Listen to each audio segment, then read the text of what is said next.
센터장님 소개를 부탁드립니다. 네. 저는 지금 현재 서귀포 일터나눔 지역자활센터에서 센터장으로 근무하고 있고요. 일터나눔 지역자활센터는 보건복지부에서 위탁하고 있는 사회복지시설이면서도 국민기초생활보장법 내에 있는 취약계층을 위한 일자리 창출하는 사업이라고 보시면 될 것 같습니다. 네. 센터장님이 특히 사회적 경제, 사회적 기업에 어떻게 인연을 가지시게 되는지 알려주시면 감사드리겠습니다. 예, 제 경력은 일단은 NGO, NPO 쪽, 그러니까 일반 사회복지시설 쪽에서 근무를 하다가 민간 NGO 쪽에 있는 연구단체에서 들어가서 또 경력을 좀 쌓았던 거고요. 그러다가 2014년도에 강동구에 있는 사회적경제지원센터에서 사무국장 그리고 센터장 역할을 했었고요. 또 그 일부는 또 사회적협동조합에 있는 본부장으로서 또 사회적협동조합에서 또 일했던 경력도 있습니다. 네네. 많이 하셨네요. 네네, 그렇습니다. 네. 그러면은 사회적 기업의 본질적인 특징은 어떻게 될까요? 사회적 기업은 한마디로 말씀드리면 사회적 가치를 창출하는 기업이다. 특히 이제 우리가 말하는 사회적 가치 또는 사회적 목적이라고 말을 하는데요. 어떤 사회 문제를 해결을 함으로써 어떤 사회적 가치를 창출하는 데 있어서 굉장히 큰 특징이 있다고 보시면 될 것 같고요. 뭐 예를 들면 뭐 취약계층, 특히 장애인이라든가 또는 어르신이라든가 또는 뭐 취약계층에 대한 부분, 일자리를 만들어내는 부분들로 한다면 그게 사회적 가치를 창출한다라고 보여지는 거기 때문에 그런 사회적 기업은 사회적 가치를 창출하는 기업이 아주 큰 특징이 있다고 보시면 될 것 같습니다. 네. 그러면은 한국에서 사회적 기업은 어떻게 할 수 있는 건가요? 우리나라만의 아주 특징적인 부분이 있는데요. 사회적 기업은 현재 한국사회적기업진흥원에서 인증을 통해서 사회적 기업이라고 인증을 받아야만 할 수가 있는데요. 사회적 기업의 인증을 받기 위한 요건들이 몇 가지가 있어요. 요건이요? 그러니까 예를 들면 매출도 나오는 상황에서 그 매출에 대한 취약계층을 몇 % 고용했는가에 대한 부분도 있고, 또는 또 그 사회적 기업이 매출 속에서 어떤 지역사회 사회 서비스를 제공하고 있는가, 이런 부분들을 심사를 통해 가지고 인증을 주고 있는 거라서.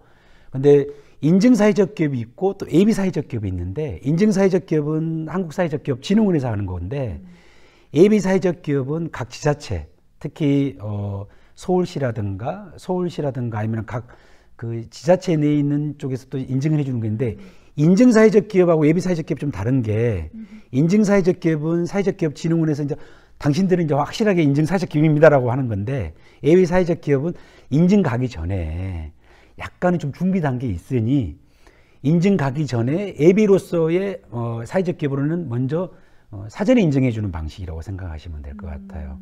그리고 보통 예비 사회적 기업으로 가기 전에, 또는 지금 제가 앞서 말씀드렸던 지역 내에 있는 사회적 경제지원센터라든가 또는 중랑구에 있는 사회적경제지원센터에 가서 또 서로 좀 이렇게 상담을 해서 자기가 예비 사회적 기업으로 갈 수 있는지 또는 인증 사회적 기업으로 갈 수 있는지, 이런 부분들을 좀 컨설팅 받으시면 또 그런 도움도 받을 수 있는 거라고 보시면 될 것 같습니다. 대답해 주셔서 감사합니다. 네네. 그러면은 사회적 기업의 성공 사례라고 할 수 있는 기업은 어디일까요? 많은데 저는 딱히 기억나는 기업 중에 하나를 이야기한다면 동구밭이라는 회사가 있어요. 그 노선호 대표가 하고 있는 곳인데, 비누를 만든 회사인데, 이 비누를 누가 만드냐면 장애인들이 만들어요.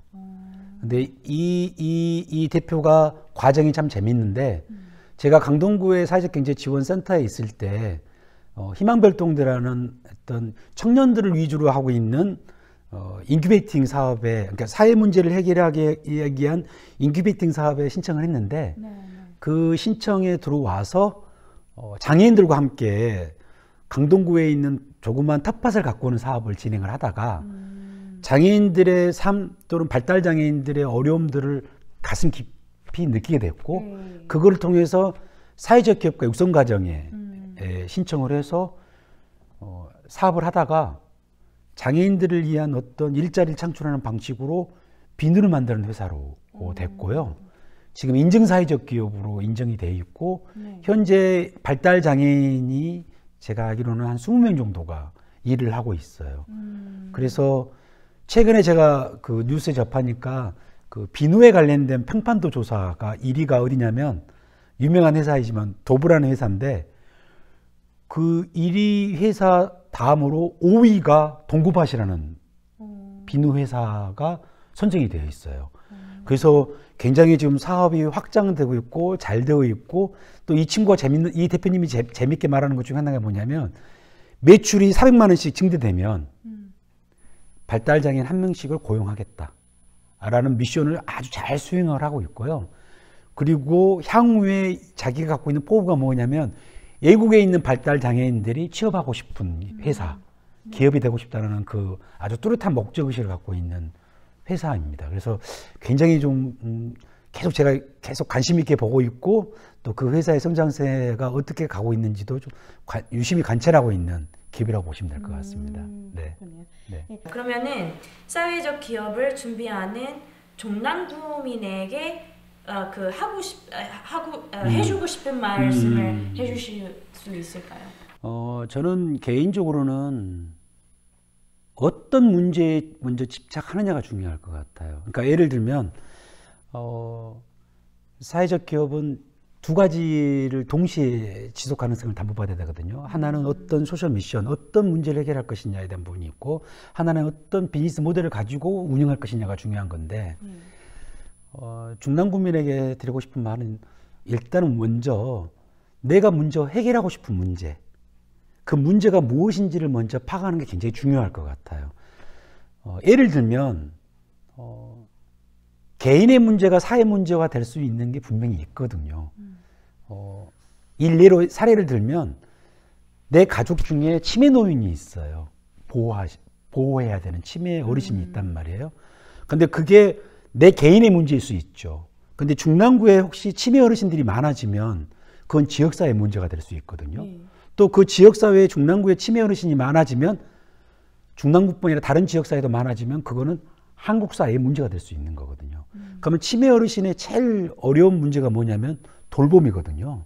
그러니까 이 치매 어르신이 혼자 계실 때 어떤 행동이나 어떤 문제가 일어날 수가 있거든요. 그럼 그 돌봄의 문제를 어떻게 해결할 것인가에 대한 부분들을 우리가 이제 일례로 뭐 주간보호센터라든가 이런 부분도 있지만 꼭 국가가 지원받는 주간보호센터가 아니라 그 지역사회에서 해결할 수 있는 방식으로 어떤 아이디어를 내고 그 솔루션이 나와서 그거를 한번 시뮬레이션으로 돌려보는 것들도 굉장히 중요하다. 그럼 그 파일럿 프로젝트를 진행하는 데 있어서 아주 중요한 역할을 해주는 데가 누구냐면 저는 개인적으로는 중랑사회적경제지원센터와 중랑구청이 어느 정도 그런 가능성이 있는지를 좀 전해주는 것도 굉장히 중요한 부분인 것 같아요. 그래서 제가 드리고 싶은 말씀은 중남구민들이 어떤 사회 문제, 어떤 지역 문제를 해결해 보는 데 있어서의 그 문제의 해결 방식을 한번 고민해 보고 한번 그거를 시범적으로 운영해 봤을 때 그게 가능성이 있다고 했을 때 그게 나중에 자연스럽게 사회적 기업으로 연계될 수 있는 부분들, 그러니까 비즈니스 모델까지 연결된다면 그게 사회적 기업까지 갈 수 있기 때문에 그런 프로젝트들을 좀 많이 진행해 보는 것들이 중요하다. 그러니까 지역의 아젠다, 지역의 의제들을 개발해 보는 게 굉장히 중요하다고 말씀드리고 싶어요. 네. 그러면은 사회적 기업을 준비하는 청년에게 해주고 싶은 말씀이 있으시면 알려주실 수 있을까요?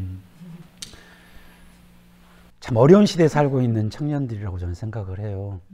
그러니까 제 개인적 사례로 들면 저는 1990년대 말에 대학을 졸업했는데요. 그 당시 때 졸업한 대학생 청년들이나 아니면 청년들은 어느 곳이나 일자리를 찾을 수 있는 시대였어요. 근데 지금은 그런 일자리를 찾을 수 있는 시대는 아닌 것 같아요. 그렇죠. 그런다고 해서 또 너무 안정적인 부분들을 찾기다 보니까 좀 공무원 또는 공공기관에 취업하는 거에 또 너무 목숨을 걸고 있는 시대라고 말할 수 있죠. 그래서 참 앞서간 세대에서 청년들에게 드리고 싶은 말이 좀 미안한 감정이 너무 많은데 그럼에도 불구하고 저는 청년들에게 꼭 해주고 싶은 말은 도전하는 삶이 굉장히 큰 자기 삶을 굉장히 변화시킬 수 있다고 생각을 해요. 또 이렇게 말씀드리겠죠. 또 편한 소리 하고 있다라고 말씀을 할 수는 있겠지만 가만히 있는 것보다는 뭔가 새롭게 도전해보고 도전하면서 뭔가 다시 실패한 걸 통해서 다시 보완할 수 있는 시대, 그거를 만들어가는 시대가 굉장히 중요하다는 생각이 들고요. 특히 또 청년들에게 또 하나 담고 싶은 건 뭐냐면 혼자서 하지 말라는 거예요. 왜 그러냐면 유럽이나 미국, 그러니까 우리가 말하는 서구 사회는 굉장히 동업을 중요시하는 사회거든요. 그러니까 혼자서 하지 말고 친한 친구든 아니면은 예전에 같이 친한 좀 뭔가 마음이 맞는 친구가 있으면 그 친구랑 같이 뭔가 일을 좀 도전해보는 좀 삶을 좀 추구했으면 좋겠다라는 거를 좀 이야기해보고 싶어요. 그렇지 않으면 가만히 있으면 뭔가 이루어질 수 있는 건 없거든요. 그래서 항상 도전하는 삶, 뭔가 또 성취를 이루어내기 위한 노력하는 삶, 그 부분들을 좀 했으면 좋겠다. 또 마지막 담으시면 그게 사회적 경제 방식도 나쁘지 않다. 네. 네, 이 말씀도 좀 드리고 싶습니다. 네, 네. 이제 마지막 질문이네요.